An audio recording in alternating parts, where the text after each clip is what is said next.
Ayo, Bolt here, and welcome back to Sonicember. So, the Game Gear.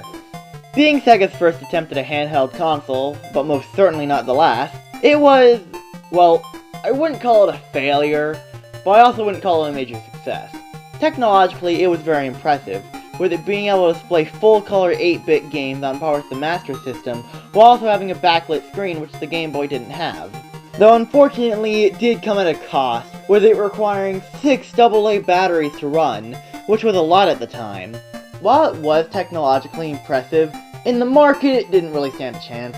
The Game Boy was one of Nintendo's biggest successes, and the chances of Sega being able to rival that with a console that was both more expensive and required more batteries to run, needless to say the chances were quite slim. The Game Gear still had its market though, especially for Sonic fans. Sonic had a total of 12 games released on the console. Some of them were surprisingly good. A lot of them were really bad. And then there were the ones that were just there. And I feel no Game Gear Sonic game says just there more than Sonic Chaos, or Sonic and Tails for those in Japan. There isn't much to talk about with the game's history aside from mentioning that it was released on the Master System as well. So without further ado, let's burn through this. For presentation, let's start by talking about the graphics, and I'll admit, this game looks pretty good for an 8-bit game. Nowhere near the quality of an NES Mega Man game or even a Game Gear Mega Man game. Yes, that existed. But compared to something like the NES Mario trilogy, it's pretty impressive. The environments look great, the sprites are especially well detailed, especially the enemies and bosses. And overall, it just feels like a good translation of the 16-bit Sonic style to 8-bit. Thankfully, this is the quality that the other Game Gear Sonic titles have. Most of the Game Gear Sonic titles. This version does suffer from screen crunch, but thankfully it's not a big deal in this game compared to something like 8-bit Sonic 2. Game Gear or Master System, the game looks good. When it comes to the soundtrack, it's good. Not the most memorable Sonic OST, or the best Game Gear soundtrack that'd probably go to 8-bit Sonic 1, but for what it is, it's fine. So is it just me, or does the Mecha Green Hill theme sound a bit like Zero's theme from Mega Man X? Take a listen.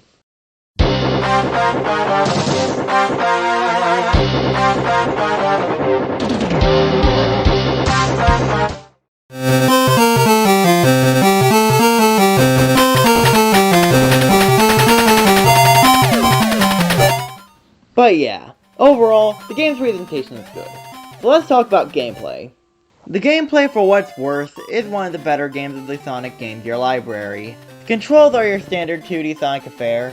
The handling is a bit stiffer compared to the Genesis games, but that's to be expected, it was a Game Gear Sonic title. And for what it's worth, it still works well.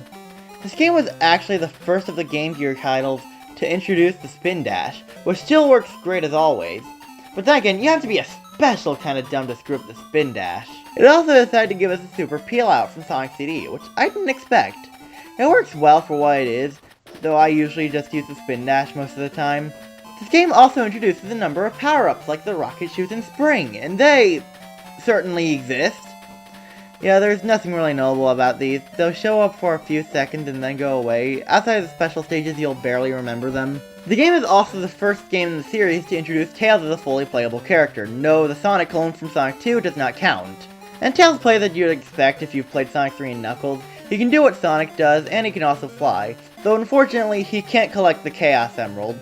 Speaking of which, the special stage system is a lot different compared to the Genesis games. You need to collect 100 rings in order to send you to the stage, and the stages themselves are unique for each emerald. Personally, I like them and think they're really interesting. And while the 100 ring count might seem a bit intimidating, it doesn't really matter thanks to one little thing. Sonic Chaos is one of, if not the easiest game I have ever played. This is due to a lot of reasons. First, the game showers you with rings, which not only helps you get into those special stages, but also makes it so you gain a crap ton of lives and continues. Second, the levels are really short. Like, at their shortest, they can be around 20 to 30 seconds long. I'm not kidding. This game makes Sonic Forces look like Sonic Heroes Team Dark levels. The bosses are also usually pretty easy, with not much to know about many of them until the final zone. Overall, this game is pathetically easy in almost every way. That is until one of the worst final bosses in any Sonic game ever. From the small hitbox to that stupid Gemini laser that will almost always screw you over at the worst time, to the absolutely bullcrap instant kill move that he pulls at the last minute, which is way too fast and will kill you when you first fight him. Trust me, this boss will make you thankful for the extra continues that the game will shower you with. But yeah, terrible final boss aside, the gameplay is serviceable. Nothing notable, and crosses the line to being insultingly easy at times, but it's alright. Overall, Sonic Chaos is an okay game. While it does take a nosedive at the very end, the game plays well and has a very nice visual and musical style. But I feel the game could have been at least a little more challenging. If you want to play this, it's not hard to get. The Game Gear version is on Sonic Adventure DX and the Sonic Mega Collection.